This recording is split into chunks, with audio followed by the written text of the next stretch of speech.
मेरे प्यारे बच्चों, आप सभी का स्वागत है आपकी अपने YouTube channel Aftab study classes में। आज की इस वीडियो में हम लोग क्लास 12 के लिए प्राविधिक कला का मॉडल पेपर यहाँ पर देखेंगे कि आपका पेपर किस तरीके से आता है। यहाँ पर हमने उत्तर प्रदेश माध्यमिक शिक्षा परिषद की जो वेबसाइट है वहाँ से हमने 2023-24 के लिए मॉडल पेपर निकाला है। ठीक है, चित्रकला प्राविधिक। देखिए, ड्राइंग दो प्रकार की होती है। एक होती है चित्रकला आलेखन और दूसरे का नाम होता है चित्रकला प्राविधिक। हम लोग यहाँ पर जो तैयारी कर रहे हैं वो हम लोग प्राविधिक चित्रकला की तैयारी कर रहे हैं। ठीक है, जो आपके सामने पेपर है वो प्राविधिक कला का है, और अगर आपके पास आलेखन कला है तो उसके लिए अलग टाइप का पेपर होता है। तो प्राविधिक कला वाले लोग ही इस वीडियो को देखें। ठीक है, ये क्लास 12 का वीडियो है, पेपर है। ठीक है, और आप लोग इस वीडियो को पूरा देखिएगा, तभी आप लोग समझेंगे कि आपके एग्ज़ाम में कैसे कैसे प्रश्न आते हैं। इससे पहले आपने हमारे चैनल पर ढेर सारी वीडियो देखी होंगी प्राविधिक कला से संबंधित, जिससे आपके एग्ज़ाम में काफ़ी ज़्यादा प्रश्न आपको देखने को मिलेंगे और आपके काफ़ी अच्छे नंबर आएंगे यदि आपने लगातार हमसे संपर्क बनाए रखा है। तो यहाँ पर आप समझेंगे, आपको प्राविधिक कला के एग्ज़ाम के लिए 3 घंटे 15 मिनट का समय दिया जाता है, और ये पेपर आपका पूरे 100 नंबर का होता है। इस बात को भी आपको ध्यान में रखना है। सबसे पहले आपको निर्देश पढ़ने हैं।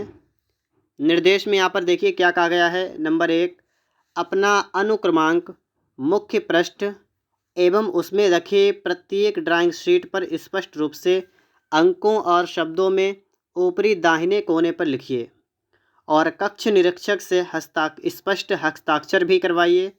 प्रत्येक ड्राइंग शीट पर केंद्र व्यवस्थापक का मोहर युक्त शील लगवाइए। यहाँ पर आप लोगों को समझने वाली बात यह है कि आपको वहाँ पर 2 ड्राइंग पेपर मिलेंगे। ठीक है, 2 ड्राइंग पेपर होंगे। उन दोनों पर दाहिने कोने पर आपको क्या करना है, अपना अनुक्रमांक लिखना है अंकों में और शब्दों में, इस साइड में। ठीक है, जो आपको पन्ने मिलेंगे उसके एक साइड में आपको यहाँ पर जो है दाहिनी तरफ आपको अपना अनुक्रमांक अंकों में लिखना है, शब्दों में लिखना है। यदि आप ये जानना चाहते हैं कि किस तरीके से हमें कॉपी लिखनी है, तो आप लोग डिस्क्रिप्शन बॉक्स में जाइएगा, वहाँ पर आपको लिंक मिल जाएगा वीडियो का, उस वीडियो को आप लोग देख लीजिएगा। और अगर आपको ये भी समझ में नहीं आ रहा है कि हम एग्ज़ाम में क्या क्या लेकर जाएं, तो उसकी वीडियो भी आपको इसी वीडियो के डिस्क्रिप्शन बॉक्स में मिल जाएगी। ठीक है, इतनी बात आप लोग समझे हैं। आगे देखेंगे। संपूर्ण प्रश्न पत्र 6 खंडों में विभाजित है और सभी खंड अनिवार्य हैं। इसमें section A, B, C, D, E, F, तो कुल 6 खंड हैं, सेक्शन 6 हैं, और आपको प्रत्येक करना अनिवार्य है। रफ कार्य साधारण श्वेत पत्र पर कीजिए और उस पर अपना अनुक्रमांक लिखकर उसे भी ड्राइंग शीट के साथ संलग्न कर दीजिए। मूल्यांकन में सुंदर संयोजन, स्वच्छता तथा सुंदर सेवा के लिए कार्य के लिए विशेष अंक दिया जाएगा। दी हुई रेखाएं रचनात्मक रेखाएं और अभीष्ट रेखाएं स्पष्ट हों। इस तरीके से आपको यहाँ पर निर्देश दे दिए गए हैं। ठीक है, ये आपको पेपर में पहले दिए आते हैं, आप लोग इन्हें पढ़ लीजिएगा, यही लिखा होगा वहाँ पर भी। ठीक है, अब देखिए इसके बाद शुरुआत यहाँ पर होगी। सबसे पहले आपके सामने आ जाएगा खंड A, सेक्शन A। ठीक है, वस्तुनिष्ठ प्रश्न 10 नंबर के आएंगे। वस्तुनिष्ठ प्रश्न मतलब वही बहुविकल्पीय प्रश्न। ठीक है, देखिएगा यहाँ पर आपसे कहा गया है कि निम्नलिखित प्रश्नों के उत्तर 4 विकल्प में दिए गए हैं, उनमें से सही विकल्प छांटिए और ड्राइंग कागज पर उसे क्रमवार पेन से लिखिए। यहाँ पर आपको पेन से लिखना है इनके उत्तर। ठीक है, बहुत से बच्चे पूछ रहे थे कि सर पेंसिल का यूज कर लें, तो उन्हें बता रहे हैं। ठीक है, पेंसिल से आप लोग चित्र बनाएंगे और लिखने का काम आप पेन से करेंगे। पहला प्रश्न अब आप लोग यहाँ पर देखिएगा किस टाइप के आपके प्रश्न आते हैं। और एक बात और आप लोग सुन लीजिएगा, यहाँ पर जो आपको 10 प्रश्न मिलने वाले हैं, हो सकता है 1 या 2 प्रश्न आपको यहीं से मिल जाएं डायरेक्ट। इस बात का आप लोग ध्यान रखिएगा। ठीक है, क्योंकि ये सभी प्रश्न आपका जो मॉडल पेपर है उसी का मतलब ये ऑफिशियल मॉडल पेपर है, आप ये मान के चलिएगा। तो हो सकता है इसमें से 1 या 2 प्रश्न आपके ऑब्जेक्टिव वाले डायरेक्ट उठ के आ जाएँ, जो आपको कल पेपर में मिल सकते हैं। तो इस बात का आप लोग ध्यान रख के यहाँ पर देखेंगे, हम आपको प्रत्येक प्रश्न का उत्तर भी बताएंगे। देखिए, पिरामिड का तिर्यक फलक किस आकार का होता है? पेपर में प्रश्न क्या पूछा गया है कि पिरामिड का तिर्यक फलक किस आकार का होता है। सबसे पहली बात तो ये हो गई, यहाँ पर इन्होंने इंग्लिश में लिख दिया पिरामिड। अगर आपको नहीं पता है पिरामिड क्या होता है तो इसके लिए हमने वीडियो बनाई है, फिलहाल अगर आपके पास टाइम हो तो आप उसे देख सकते हैं। पिरामिड को हिंदी में कहते हैं सूची स्तंभ। और जो हम आपको बना के दिखा रहे हैं चित्र, सूची स्तंभ जो होता है, जैसे मान लीजिए आपका आधार, मान लीजिए त्रिभुजाकार आधार आपका है, तो इन तीनों रेखाओं को ऊपर आप ले जाएंगे, इस तरीके से मिलाएंगे तो ये आपका बनेगा सूची स्तंभ। समझ गए आप यहाँ पे एक पॉइंट पर। तो अब यहाँ पर आपको देखना है कि इसका तिर्यक फलक जो है वो किस प्रकार के हैं, आकार के हैं। ये वाले फलक तो ये सभी कैसे होते हैं, इसमें होते हैं त्रिभुज के आकार के। तो यहाँ पर आप देखिएगा ये लिखा है नंबर सामने त्रिकोणीय है, तो आपका सा वाला ऑप्शन बिल्कुल करेक्ट होगा। और आप लोगों को इसे याद करना है। अगर प्रश्न इस प्रकार से ना आए, अगर प्रश्न चेंज हो जाए, देखिए मैं आपको चेंज करके बता रहा हूँ किस तरीके से चेंज हो सकता है। जैसे प्रश्न आ गया कि सूची स्तंभ के पार्श्व फलक होते हैं। आपने सुना क्या कहा मैंने, सूची स्तंभ के पार्श्व फलक होते हैं, तो आप बताएंगे त्रिभुजाकार या त्रिकोणीय, जो भी आपके एग्जाम में आए। ठीक है, तो सूची स्तंभ अगर आपके सामने आए तो आपको त्रिभुज याद रखना है। अगला प्रश्न देखिए, निम्न में से किस ठोस में त्रिभुजाकार फलक होते हैं? वही बात रिपीट कर दी गई है। किस ठोस में त्रिभुजाकार फलक होते हैं? तो आप फिर से बता देंगे पिरामिड में होते हैं, मतलब सूची स्तंभ में, तो आपका पिरामिड यहाँ पर बन जाएगा। तो आप समझ सकते हैं यहाँ पर फिलहाल दो प्रश्न हैं। ऐसे प्रश्न आपके एग्जाम में नहीं आएंगे कि एक ही टाइप के दो प्रश्न, मतलब बिल्कुल जैसे यहाँ पर आपके लिखे हैं बिल्कुल वैसे आ जाएं, ऐसा नहीं होगा। लेकिन हो सकता है इनमें से कोई एक आ भी सकता है। ठीक है, आगे देखेंगे हम लोग। एक आयताकार कमरे में कितने ऊर्ध्वाधर फलक होते हैं? आप अगर एक कमरे में पहुँच जाएँ, बात को समझिएगा, तो उसमें आपको ऊर्ध्वाधर फलक बताना है कितने होते हैं। तो ऊर्ध्वाधर फलक की बात करेंगे, इन्होंने कहा है 4, 2, 6, 8। तो अब आप बताइएगा, अगर आप कमरे के अंदर हों तो कमरे के चारों साइड में दीवारें होती हैं, और दीवार कैसी होती हैं, ऊर्ध्वाधर होती हैं। तो ऊर्ध्वाधर कितने फलक हो गए, सिर्फ 4 हुए। ठीक है, तो यहाँ पर आपका 4 आ जाएगा, इस बात का आप लोग ध्यान रखेंगे। ठीक है, आयताकार कमरे में ऊर्ध्वाधर फलक कितने होते हैं, 4 बता देंगे आप लोग। अब आगे देखिएगा, यहाँ पर आपसे कहा गया है निम्नलिखित में से किस ठोस में आयताकार फलक होते हैं? आयताकार की बात करी जाएगी तो आप क्या बता देंगे, आप बताएंगे प्रिज्म। ठीक है, देखिए प्रिज्म किस तरीके का होता है। अगर इस तरीके से आपने बनाए दो त्रिभुज और इसको आपने अगर मिला लिया, ठीक है, इसको आपको मिला लेना इस तरीके से है, इस तरीके से ये जो आपका बनेगा, ये आपका बन जाएगा एक प्रिज्म। ठीक है, और प्रिज्म में जो आपके पार्श्व होते हैं, जो आपके प्रिज्म के पार्श्व होते हैं वो कैसे होते हैं, वो आपके होते हैं आयताकार। इस बात का भी आप लोग ध्यान रखेंगे। ठीक है, प्रिज्म के पार्श्व कैसे होंगे, आयताकार। इन्होंने कहा है किस ठोस में आयताकार फलक होते हैं, तो प्रिज्म। और प्रिज्म को हिंदी में क्या कहते हैं, समपार्श्व। इसके लिए डिटेल से हमने ऑब्जेक्टिव की वीडियो बनाई है, उसका लिंक हम इस वीडियो के डिस्क्रिप्शन बॉक्स में दे देंगे। अगर आप उस पूरी वीडियो को देख लेंगे तो समझ लीजिएगा 10 प्रश्न आपके वहीं से आने वाले हैं। ठीक है, एक भी आपसे गलत नहीं होगा, ना छूटेगा। अगला है कि घन का प्रत्येक फलक किस आकार का होता है? देखिए घन में 6 फलक होते हैं, सभी वर्गाकार होते हैं। और जिन्होंने ऑब्जेक्टिव वीडियो को अच्छी तरीके से समझा है वो यहाँ पर अपने आप इनके उत्तर बता सकते हैं। अगला है एक समबाहु पंचभुज में कितने विकर्ण होते हैं? तो इसमें 5 विकर्ण होते हैं। ठीक है, समपंचभुज में कितने विकर्ण होते हैं, समबाहु समपंचभुज 5 विकर्ण होते हैं। यहाँ पर आप देखिएगा, वह कौन सा तंत्र है जिस पर अनुविच्छेद बनाया जाता है? यहाँ पर आप लोग ध्यान रखिएगा थोड़ी सी बात। ठीक है, अगर आपसे कहा जाए कि उत्सेद, देखिए ध्यान रखिएगा कल आपका एग्जाम है इसलिए मैं आपको आज बता दे रहा हूँ, कन्फ्यूज मत होइएगा। और एक होता आपका है अनुविच्छेद।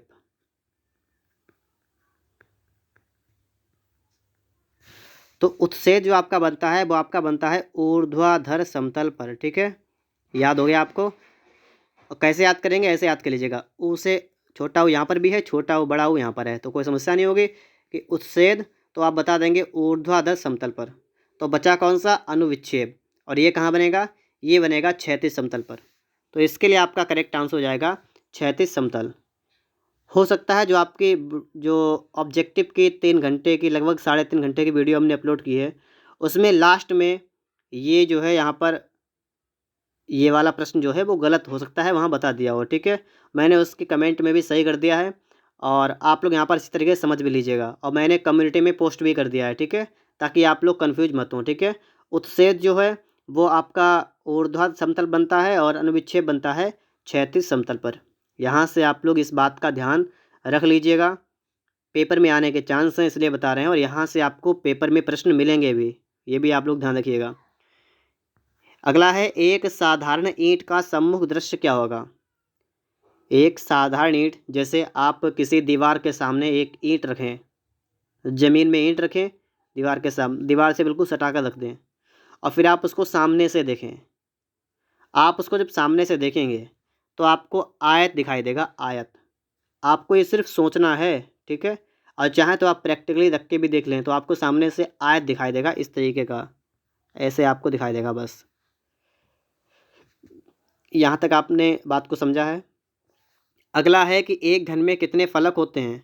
तो घन में 6 फलक होते हैं और सभी वर्गाकार होते हैं। दोनों बातें इंपॉर्टेंट हैं। घन में कितने फलक होते हैं, 6। कैसे होते हैं, वर्गाकार। अगला प्रश्न, अगला प्रश्न क्या आपका है कि क्षैतिज समतल का सर्वोत्तम उदाहरण क्या है। क्षैतिज तल का सर्वोत्तम उदाहरण क्या है। जैसे अब मैं आपको समझा रहा हूँ कैसे, मतलब यहाँ पर क्या पूछ रहे हैं, पूछना क्या चाहते हैं। जैसे आप किसी रूम में हैं, ठीक है, कोई आपका रूम है, कमरा, एक कमरे के अंदर, तो उसमें नीचे फर्श होती है और फर्श के बाद 4 दीवारें होती हैं चारों तरफ और ऊपर होती है आपकी छत। तो नीचे हो गई फर्श, उसके बाद चारों दीवारें और उसके ऊपर फर्श। तो जो आपका देखिए इस तरीके से, ये तो आपकी हो गई, ये हो गई आपकी फर्श। ठीक है, इस तरीके से हम मान लेते हैं ये हमारा कमरा था। ठीक है, और इसके ऊपर जो है ये आपकी दीवारें हो जाएंगी इस तरीके से, ये आपकी दीवारें हो जाएंगी यहाँ तो ऊपर के लिए। ठीक है, और अगर इनको मिलाएंगे अगर हम लोग, ठीक है, तो इस तरीके से आपका ये बन जाएगा। तो ये तो नीचे आपकी हो गई फर्श, चारों साइड की आपकी दीवारें, ऊपर आपकी हो गई छत। तो इन्होंने कहा है क्षैतिज तल का सर्वोत्तम उदाहरण। तो जो आपका यहाँ पर क्या है, क्षैतिज तल जो आपका है ये फर्श और दीवार, इन्हें अगर हम मिक्स करें तो ये जो नीचे आपका है फर्श है ये हो जाएगा आपका क्षैतिज। ठीक है, और ये जो आपकी दीवार है ये हो जाएगी ऊर्ध्वाधर। ठीक है, ऐसे आप समझिएगा, ये फर्श हो जाएगी क्षैतिज और ये हो जाएगा ऊर्ध्वाधर। इन्होंने कहा क्षैतिज तल का सर्वोत्तम उदाहरण, तो इन्होंने कहा आसमान। तो आसमान से मतलब ही नहीं है आपको। ठीक है, पहली बात खत्म हो गई। तरल का सतह, ये भी नहीं। खड़ी दीवार, खड़ी दीवार जो आपकी जाएगी वो ऊर्ध्वाधर में चली जाएगी। देखिए समझिए आप लोग यहाँ पर। ठीक है, अगर एग्जाम में आपको घुमाया जाएगा तो भी आप समझ जाएंगे। खड़ी दीवार जो आपकी है वो कहाँ जाएगी, ऊर्ध्वाधर में। इन्होंने कहा क्षैतिज का, तो यह है जमीन। तो जमीन मतलब फर्श हमारा आ गया यहाँ पर है, तो यही आपका करेक्ट होगा। ठीक है, मैंने आपको समझाने का प्रयास किया है, उम्मीद है आप लोग समझे होंगे। इस तरीके से यहाँ तक आप लोग समझ जाएंगे तो आपको 10 नंबर यहाँ तक मिल जाएंगे। देखिए पास होने के लिए सिर्फ 33 नंबर लाने ज़रूरी होते हैं। अगर आप 33 नंबर ले आए तो आप पास हो जाएंगे। तो ये मत समझिए कोई फेल होगा, पास सभी आते हैं। आपको मेन चीज़ है अच्छे नंबर से पास होना है। ठीक है, उसके लिए आप लोगों ने लगातार पढ़ाई की होगी और हमने पूरा सिलेबस अच्छी तरीके से ख़त्म कर दिया था 2023 में ही। और इस बार मेरे पास टाइम बहुत कम था तो सिर्फ आज मेरे पास टाइम हुआ है, तो मैंने कहा लाओ समझा दें पेपर किस तरीके से आता है। ठीक है, तो आप लोग यहाँ पर समझ लीजिएगा। बाकी सिलेबस अच्छी तरीके से कंप्लीट है और फ्री ऑफ कॉस्ट आपको यहाँ पर सिलेबस कंप्लीट कराया भी गया है। आपसे एक गुजारिश है कि अगर आप लोगों ने अभी तक चैनल को सब्सक्राइब नहीं किया है तो आप लोग सब्सक्राइब कर लीजिएगा, क्योंकि हम लोग 50 के सब्सक्राइबर के बिल्कुल करीब हैं। ठीक है, तो क्यों ना आप इस वीडियो के बाद हमें 50 के सब्सक्राइबर जो है करवा दें। ठीक है, क्योंकि लगभग 2-2.5 हज़ार सब्सक्राइबर कम हुए, मतलब बचे हुए हैं अभी, तो वही आप लोग कंप्लीट कर देंगे, मुझे ऐसी उम्मीद है। ठीक है, तो सिर्फ आपको एक काम करना है, सब्सक्राइब कर देना है अगर ना किया हो तो। यहाँ पर आप लोग देख सकते हैं खंड बा, ये आपका कितने नंबर का आएगा, 12 नंबर का ये यहाँ से आपका आने वाला है। ठीक है, 12 नंबर का खंड बा। इसमें क्या है, दूसरे का नंबर आप लोग यहाँ पर देखिएगा। क्या कहा गया है, 3.5 सेमी की ऊंचाई में छापे के बड़े अक्षरों में प्रकाश व छाया युक्त हिंदी अथवा अंग्रेजी में साधारण अथवा सिंपल शब्द लिखें और अक्षरों का कोण आधार 90 डिग्री हो। देखिएगा ये 12 नंबर का आता है। मैंने इसी चैनल पर आपको सिखाया भी है कि देखिए आपकी जो है 3.5 सेंटीमीटर की ऊंचाई आ सकती है और ठीक है 4.2 की भी आ सकती है। ये मापें आपकी आती हैं वहाँ पर। और ये आपका 2.8 सेंटीमीटर का भी आ सकता है। ये आपकी सभी आ सकती हैं, ये मापें आपकी आती हैं। तो इनसे हमें ये करना होता है, इसमें हमें 7 से भाग कर देना होता है। 7 से भाग कर देंगे तो पता लग जाएगा। जैसे ये वाला है 7 चौक 28, तो ये 0.4 का आपका एक खाना बनेगा। इसमें अगर बात करेंगे 4.2 वाले में तो 7 छंग 42, 0.6 का एक खाना बनेगा। और इसमें देखिए 7 पंचे 35, तो 0.5 का एक खाना बनेगा। तो इन्हीं बातों का आपको ध्यान रखना होता है। इसके लिए डिटेल से हमने आपको बताया भी है, समझाया भी है। अगर आप लोग वीडियो को देखेंगे, अगर आपने देखी होंगी, ठीक है, जैसे सिनेमा आपको मैंने बताया लिख के है, ठीक है, कि सिनेमा कैसे लिखेंगे, आपने उसकी वीडियो देखी होगी। मैंने आपको बताया है टेक्निकल कैसे लिखते हैं, ठीक है। तो इस तरीके से हमने आपको बता रखे हैं, एक दो नहीं, मैंने 4-5 लगभग बताए हैं, ठीक है, मुझे भी ध्यान नहीं है। फिलहाल सब टाइप के बता दिए हमने हैं। और जो भी बिल्कुल अभी जो न्यू वीडियो मैंने अभी आपके लिए अपलोड की थी जो इसी से संबंधित है आपकी, अगर आपने उसको देखा है तो वहाँ पर हमने ये माप निकाल के सिखाई भी है किस तरीके से हम लोग मापें निकालते हैं। तो आप लोग वहाँ से मापें निकालना देख सकते हैं अगर देखना चाहें तो। लेकिन अगर आपके पास टाइम हो तो देखिएगा, टाइम ना हो तो कोई समस्या वाली बात नहीं है, ठीक है। आगे देखिएगा, खा में क्या कहा गया है, 15 मिमी की ऊंचाई में हिंदी अथवा अंग्रेजी की तिरछी छपाई वाले अक्षरों में निम्नलिखित वाक्य लिखिए। वाक्य आपको इनमें से कोई एक ही लिखना है, या तो हिंदी में लिख लीजिएगा या अंग्रेजी में लिखिएगा, आपको 6 नंबर मिल जाएंगे। अगर आपको ये ना पता हो तो आप लोग विकर्ण मापनी या साधारण मापनी बना सकते हैं, जैसा कि यहाँ पर आपको बताया गया है। तो ये लिखने का तरीका मैं आपको बता चुका हूँ, ठीक है। यहाँ पर आप लोग एक बात को ध्यान रखेंगे, यहाँ पर आपसे जो प्रश्न आता है वो ये आता है कि तिरछी छपाई वाले अक्षरों में जब हम कोई भी चीज़ लिखते हैं उसका अनुपात कितना होता है। तो याद कर लेंगे आप लोग 2:3:2। ऑब्जेक्टिव के लिए मैंने सोचा आपको बता दिया जाए, आ सकता है। और अगर आपका आए कि तिरछे अक्षरों को कितने डिग्री पर लिखते हैं तो 75 डिग्री के कोण पर हम लोग लिखते हैं। इस बात को भी आप लोग ध्यान रखेंगे। दोनों पॉइंट आपको यहाँ पर याद हो गए। एक तो 2:3:2 में तिरछे अक्षर लिखते हैं और 75 डिग्री पर लिखते हैं, ठीक है। विकर्ण मापने के बारे में बता चुके हैं, आपको इन दोनों में से कोई एक करना है। या तो आप एक खा वाले में, या तो आप इन दोनों में से किसी एक को बनाएं। अगर ना बन पाए तो आप इसको करें, अथवा लगा है, ठीक है। ध्यान रखेंगे आप लोग इस चीज़ का। और नंबर आपको 6 ही मिलेंगे इससे, ठीक है। और 6 का ये हो गया, तो खंड बा आपका 12 नंबर का टोटल आएगा, जो कि आपने यहाँ पर समझ लिया है।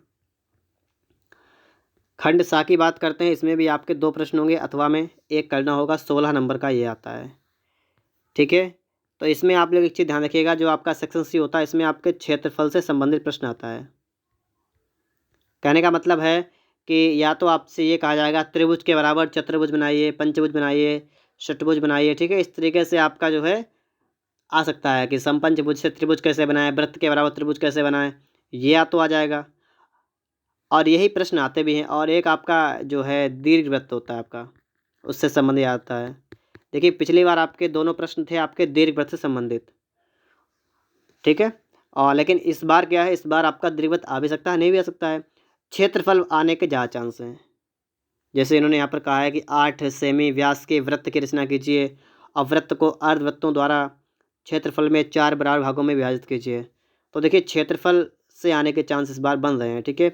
यहाँ पर देखिए प्रश्न आपके लिए आ गया है अनुविक्षेप और उत्च्छेद वाला, इसका आपका अगले में आता है।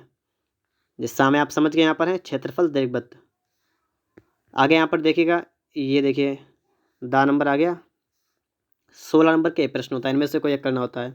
यहाँ पर देखिए ये आ गया प्रश्न अनुविच्छेद उत्च्छेद, तो यहाँ पर देखिए आप लोग, ठीक है। तो इनमें से आपको एक बनाना है। और मैंने इसके लिए वीडियो बना रखी है, देखिए क्षेत्रफल की वीडियो मैंने जो है बहुत ज़्यादा अपलोड कर रखी है, लगभग 30-35। वहाँ से आपको ये बात आप समझ लीजिएगा कि क्षेत्रफल वाला तो आपका पक्का वहीं से आएगा। इस वाले सेक्शन सी वाले में तो आपने अगर वीडियो सभी देख रखी हैं, कुछ लोग कह रहे थे कि सेक्शन सी और डी के लिए इम्पॉर्टेंट क्वेश्चन बता दीजिएगा, ठीक है। तो देखिए ऐसा है, इसके लिए इम्पॉर्टेंट क्या ही बताएं हम, क्योंकि जो मैंने पढ़ाया है अगर आप सब रेडी करेंगे तो ही आपका आ सकता है वहाँ से, ठीक है। ऐसे कुछ नहीं पता है कहाँ से आएगा। लेकिन हाँ, मैंने इसके अलावा मैं आपको बता रखा होगा, ठीक है, कि ऑब्जेक्टिव में कौन कौन से प्रश्न आपके आने के ज़्यादा इंपॉर्टेंट हैं, या जो सेक्शन आपका बी है उसको बताया मैंने। स्मृति चित्र में बता दिया आपको कौन सा आ सकता है। अक्षरों में हमने आपको बता दिया कौन सा आ सकता है, आपके लिए कौन सा इंपॉर्टेंट है। तो यहाँ पर आप लोग इसके लिए तो आपको वीडियो देखनी ही पड़ेंगी, ठीक है, इसके लिए, ठीक है। इसके लिए भी मैंने वीडियो बना रखी हैं, जो भी 4-5 हो, अगर आप उनको देख लीजिएगा, ठीक है। उम्मीद है वहीं से आ सकता है, ठीक है, लेकिन कोई पक्का नहीं है कि वहाँ से आ जाए। आगे देखिएगा, इसके लिए मैंने आपको बता भी दिया है। मैंने कुछ इंपॉर्टेंट अक्षर बताए, देखिए यहाँ पर इन्होंने टी का पूछा है, ठीक है। और मैंने आपको बताया है कि आप लोग ए रेडी कर लीजिएगा, और उसके बाद में डी है, ई भी रेडी कर लीजिएगा आप लोग। टी हो गया आपका, एल हो गया, एच हो गया, ठीक है। ये सब आपके इंपॉर्टेंट हैं यहाँ पर, तो इन्हें आप लोग रेडी करिएगा। आपके एग्ज़ाम में आने के चांस बन रहे हैं, इनसे ही आएगा लगभग, जहाँ तक उम्मीद है। 16 नंबर का आपका आता है। इसके बाद देखिएगा, खंड फा आपका यहाँ पर है, इनमें से किसी एक का बनाना है चित्र सेक्शन एफ में। और मैंने आपको बताया था कि सेक्शन एफ जो आपका है उसमें आपका आता है स्मृति चित्रण, तो आपको सिर्फ वही बना देना है, तो आराम से आपको नंबर मिलेंगे। चाहे तो आप बना और भी सकते हैं, लेकिन वो आपके लिए सही रहता है, ठीक है। तो यहाँ पर देखिए 30 नंबर का आता है, ये बात आपको ध्यान रखनी है। क्या आया आपका है, वस्तु चित्रण। तो आप यहाँ पर देखिएगा क्या कहा गया इसमें है, हैंडमेड कागज़, कार्टिज, पेस्टल कागज़ पर अपने सम्मुख रखी हुई वस्तुओं के समूह का चित्रण कीजिए। मतलब ये है कि सामने जब आप पेपर दे जाएंगे, सामने कुछ चीज़ें आपके सामने लाकर रख दी जाएंगी, और वही आपको यहाँ पर बनाने के लिए बता दिया गया है। तथा पोस्टर रंग, जल रंग इनके द्वारा जो है बनाइए, और चित्र 25 सेंटीमीटर से छोटा ना हो। वस्तु समूह के साथ पृष्ठभूमि का उचित चित्रण कीजिए, और इन बातों का आप लोग ध्यान रखिएगा। तो ये आपसे कहा गया है कि आपके सामने जो भी रखा है आपको उसी को बनाना पड़ेगा। ये होता है वस्तु चित्रण में। लेकिन मैं आप बात कर रहा हूँ, आप क्या बनाइएगा, आप बनाइएगा स्मृति चित्रण। आगे देखिएगा, ये है, इनमें से किसी एक का बनाना चित्र है, स्मृति चित्रण, मेमोरी ड्राइंग। आप इसी को बनाइएगा, 30 नंबर का आता है, आराम से मिलेंगे, कोई समस्या नहीं है। इन्होंने यहाँ पर क्या कहा है कि दिए गए ड्राइंग शीट पर अपनी स्मृति से निम्नलिखित में से किसी एक का छाया, प्रकाश और प्रतिछाया युक्त चित्र पेंसिल अथवा चारकोल से बनाइए। चित्र की माप लगभग 15 सेंटीमीटर हो, तो माप दे रखी होगी आपको, ठीक है। और ये भी नहीं है कि वो लोग पटरी लेकर बैठते हो, मापते हो कि कितना है, 15 का है या 14 का हो गया, ठीक है। तो बस एक अंदाज से आप लोग 15 सेंटीमीटर देख लीजिएगा, ठीक है, बना दीजिएगा। प्लेट में रखे हुए 2 केले, पपीता, पुस्तक, मोर या तोता। तो देखिए पुस्तक आपके लिए वेरी वेरी इंपॉर्टेंट है, पपीता आपके लिए इंपॉर्टेंट है, ये केले हो गए, आम हो गया, अमरूद हो गया, ये भी आपके एग्ज़ाम के लिए इंपॉर्टेंट होते हैं। पिछली बार आपका कप प्लेट आ गया था, तो इन्हीं में से आपके आने के चांस है। मोर वगैरह आना, मतलब ये तो देखिए वैसे आ सकता है, लेकिन कठिन है, ठीक है। तो आप लोग सिंपल सिंपल चीज़ों को सीख लीजिएगा, इन्हीं में से आपको मिल जाएगा, क्योंकि 4-5 आपके सामने ऑप्शन होंगे, किसी एक को बनाना होगा, तो आप आराम से बना लेंगे। सुराही वगैरह सीख लीजिएगा, ठीक है, देख लीजिएगा कम से कम, क्योंकि सीखने का टाइम तो आपके पास नहीं होगा। और इसके बाद आपका होता है प्रकृति चित्रण, ये 30 नंबर का। तो प्रकृति चित्रण देखिएगा आप लोग, यहाँ पर इस तरीके से आपका आता है। ये बता दिया गया है कि पुष्प पौधे में से कम एक पुष्प, एक कली, 3-4 पत्तियाँ, पौधे की टहनी का प्राकृतिक चित्रण इस प्रकार करें कि उसकी टहनियों के निकास, कोण, रंग, रेशे उचित ढंग से चित्र दिखाई दें। तो इसके लिए आपको टाइम भी बहुत लगेगा, ठीक है। तो मेरे हिसाब से आप लोग वही कर लीजिएगा, स्मृति वाला, उसी में आपको फ़ायदा मिलेगा। और यहाँ पर तो आपके लिए अगला भी आ चुका है, दृश्य चित्रण। यहाँ पर आपसे ये कहा गया है, दिए गए ड्राइंग शीट पर 20 सेमी गुणा 15 के आयत में किसी एक का दृश्य चित्रण कीजिए। चित्रांकन का माध्यम जल रंग, पोस्टर रंग और अन्य कोई माध्यम हो सकता है। दृश्य चित्र का संयोजन सुंदर आकर्षक होना चाहिए। सूर्यास्त का पहाड़ी दृश्य, ग्रामीण दृश्य, कुछ जंगलों के समूह, इनमें से। तो मैंने आपको बता दिया है 30 नंबर में आपको जो करना क्या है, सेक्शन एफ में स्मृति चित्रण ही आप बना दीजिएगा, तो बेहतर रहेगा आपके लिए। तो यहाँ तक हमारा पूरा 100 नंबर का पेपर हम लोगों ने देख लिया है।